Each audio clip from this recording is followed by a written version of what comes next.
अस्सलाम वालेकुम fourth year. Next हमारा आज का बॉटनी का लेक्चर है इम्पोर्टेंस ऑफ ब्रायोफाइट्स। जी बच्चे, हम स्टार्ट करते हैं। Importance of bryophytes, first one is a ecological importance. तो जो ब्रायोफाइट्स है वो इकोलॉजिकली बहुत ज़्यादा अहमियत का हमल है। उसकी पहली रीज़न ये है कि ये पायनियर्स हैं। अब मुझे याद नहीं आपने सक्सेशन पढ़ा था या नहीं। बहरहाल सक्सेशन एक ऐसा अमल होता है जिसमें एक बंजर ज़मीन एक बहुत ज़्यादा वेजिटेशन में चेंज हो जाती है। तो अब एक बंजर ज़मीन में सबसे पहले बड़े बड़े दरख्त तो नहीं ना उग सकते हैं। तो ब्रायोफाइट्स ये पाइनियर्स हैं, मतलब पहले प्लांट हैं।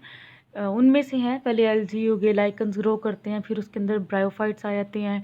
उसके बाद ये कॉलोनाइज होते हैं कि बंजर ज़मीन पर, और उसके बाद कुछ मर जाते हैं, कुछ ज़िंदा रहते हैं। तो अपने आगे आने वाले प्लांट्स के लिए राह हमवार करते हैं कि वो फर्दर उसमें हाई लेवल के प्लांट्स भी ग्रो कर सकते हैं।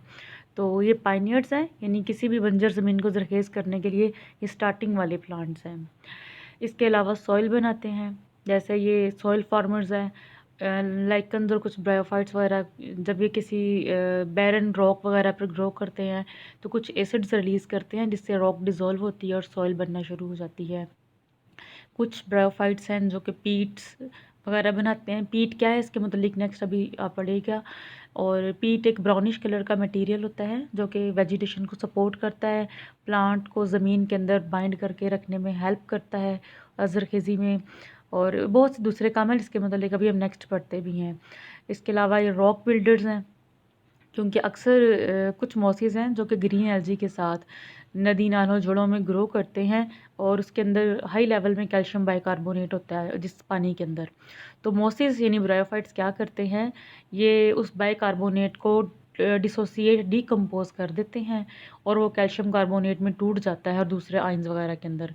तो वही कैल्शियम कार्बोनेट आहिस्ता आहिस्ता पानी में जमा होता रहता है और एक बड़ी रॉक्स जो है वो बना देता है। और आहिस्ता यानी रॉक बनाने का आगाज़ करते हैं, क्योंकि इनके अंदर बाइकार्बोनेट को डिसोसिएट करने की भी सलाहियत होती है। तो इस वजह से वो पानी में जमा होना शुरू हो जाता है। फॉर्मेशन ऑफ पीट, अभी मैं आपको बता रही थी कि मैं आपको पीट के मुतालिक बताती हूँ। तो जो मोस है, यानी ब्रायोफाइट्स में से जो मोस हैं वो पीट बनाने में बड़ा अहम किरदार अदा करते हैं। पीट क्या है? पीट एक ब्राउन और डार्क कलर का जो है वो सब्सटेंस है जो कि आहिस्ता आहिस्ता कंप्रेशन और कार्बोनाइजेशन और यानी जो डेड होते हैं ब्रायोफाइट्स, उनके डीकम्पोज होने से, तोड़ने फोड़ने से एक ब्राउन कलर का मादा बनता है आहिस्ता आहिस्ता डीकम्पोज होने से, जिसे पीट कहते हैं। स्फेगनम एक ऐसा ब्रायोफाइट है जो पानी में होता है, और इसकी डीकम्पोजिशन तोड़ने फोड़ने से पीट बहुत ज़्यादा बनता है, और ये मुख्तलिफ़ किस्म के एसिड्स भी पानी के अंदर रिलीज़ करता है। ये जो एसिड्स हैं इसमें एक लो कंडीशन अनफेवरेबल, ये जो यानी पीट जो एसिड पानी के अंदर रिलीज़ करता है वो एसिड है, चूँकि माइक्रो ऑर्गेनिज़म एसिडिक इन्वायरमेंट में नहीं रह सकते। नतीजा क्या होता है कि ये जो स्फेगनम है ब्रायोफाइट, इसके एसिड रिलीज़ करने से पानी में, वो पानी माइक्रो ऑर्गेनिज़म के लिए अनफेवरेबल हो जाता है, जिसकी वजह से माइक्रो ऑर्गेनिज़म जो डिकम्पोजिंग वाले ऑर्गेनिज़म है वो पानी में नहीं रह सकते, और उस पानी के अंदर ऑक्सीजन की भी कमी हो जाती है और डिकम्पोजिंग ऑर्गेनिज़म की भी कमी हो जाती है, जिसकी वजह से क्या होगा, वो जो ब्राउन कलर का मादा है वो डिकम्पोज नहीं होगा उसके अंदर, बल्कि वो पानी के अंदर जमा होना शुरू हो जाएगा, और साल हर साल जमा होना शुरू हो जाएगा ब्राउन कलर का मादा, उसे पीट कहते हैं। वो भी इसी से यानी गला सड़ा मवाद जो होता है प्लांट्स का, उनका वो क्यों बना है, क्योंकि वहाँ पे मोस यानी स्फेगनम ने वहाँ एसिड रिलीज़ किया है, और एसिड ने माइक्रो ऑर्गेनिज़म को वहाँ पे ख़त्म कर दिया है, तो वो मज़ीद डिकम्पोजिशन उस मादे की नहीं हो सकी है। इसी वजह से स्फेगनम को पीट मोस कहते हैं कि ये पीट बनाने वाला मोस है, और ये पीट बाद में फ्यूल भी बनाता है। ये पीट आगे अगर इस पीट को ज़मीन में के पानी से अलग करके ज़मीन में किया जाए तो ज़रखेज़ी में भी इजाफ़ा करता है। ब्रायोफाइट्स इसके अलावा ड्राइड मॉसेस एंड ब्रायोफाइट्स जो है वो इसके अंदर वाटर होल्डिंग कैपेसिटी भी बहुत ज़्यादा होती है, तो इसकी वजह से ब्रायोफाइट्स को पैकिंग मटेरियल के अंदर इस्तेमाल किया जाता ताकि ज़्यादा जो है वो मतलब पैक करने के लिए वेजिटेबल और पेरिशेबल फ्रूट्स, मतलब जो ज़रा सेंसिटिव किस्म के फ्रूट हो जिनको ज़रा गलने सड़ने के लिए बचाना हो, नाजुक किस्म के। बेडिंग स्टॉक के तौर पर ब्रायोफाइट्स इस्तेमाल होते हैं। इनमें वाटर होल्डिंग कैपेसिटी होती है, क्यारियों के अंदर या कोई भी ऐसा मटेरियल जहाँ पे पानी को अब्जॉर्ब करना मकसूद हो वहाँ पे इसको इस्तेमाल किया जाता है।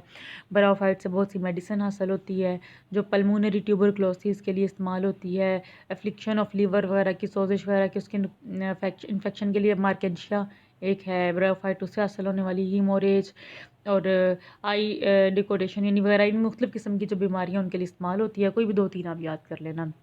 एक्सपेरिमेंटल बॉटनी के अंदर ब्रायोफाइट बहुत ज़्यादा इस्तेमाल होते हैं। इंपॉर्टेंट रोल इसका है बॉटनी के अंदर, जेनेटिक्स में बहुत ज़्यादा, यानी एक्सपेरिमेंट, जेनेटिक एक्सपेरिमेंट वगैरह करने के अंदर इसको इस्तेमाल किया जाता है।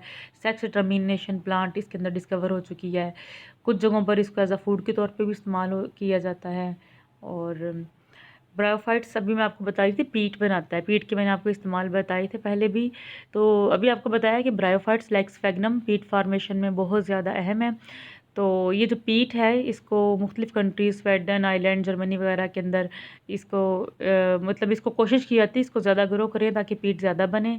और ये पीट बाद में मज़ीद इसको प्रोसेस किया जाता है, बीटीयू गैस वगैरह, हाइड्रोजन, इथाइलिन, नाइट्रोजन, यानी इसी पीट को प्रोसेस करके इससे मुख्तलिफ़ किस्म की गैसेज़ इस्तेमाल की जाती है, गैसोलीन वगैरह।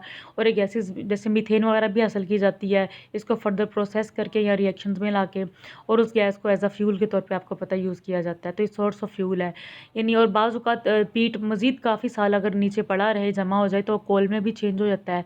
यानी फॉसल फ्यूल पीट फर्दर कुछ सालों के बाद, काफ़ी सालों के बाद फॉसल फ्यूल में भी चेंज हो जाता है। और कुछ कंट्रीज़ के अंदर आर्टिफिशियली भी इसको प्रोसेस करके इससे जो है फर्दर मतलब इसे प्रोसेस करके फ्यूल वगैरह हासिल किया जाता है। एंटीबायोटिक्स ब्रायोफाइट से हासिल होती हैं बहुत ज़्यादा। ये कौन सी फैलम है, एंटीबायोटिक एक्टिविटी है, कोनिकम है, डिमोरिटेरिया है, हिरोस्यूट है और कैंडिडा है। कोई भी आप 1-2 याद कर लेना जो आसान हो। और इसके अलावा वाटर इरोजन से ब्रायोफाइट्स आपको पता है कुछ दरख्तों के ऊपर भी ग्रो करते हैं। तो जो ब्रायोफाइट्स दरख्तों के ऊपर ग्रो करते हैं, जब बारिश होती है तो पानी को एब्ज़ॉर्ब कर लेते हैं।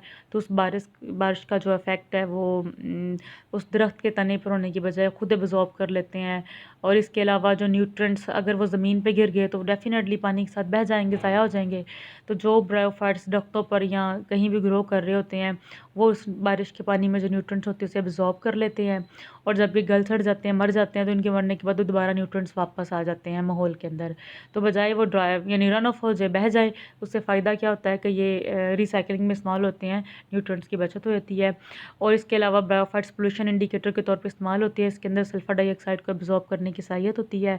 सल्फ़र डाइऑक्साइड अक्सर जगहों पर एक पोल्यूशन है के तौर पे रिलीज़ होता है अक्सर फैक्ट्रीज़ में, तो ये इसको एब्ज़ॉर्ब करने की सलाहियत रखता है, इसलिए एज़ अ पोल्यूशन इंडिकेटर और पोल्यूशन को ख़त्म करने के लिए भी इस्तेमाल किया जाता है। Thank you.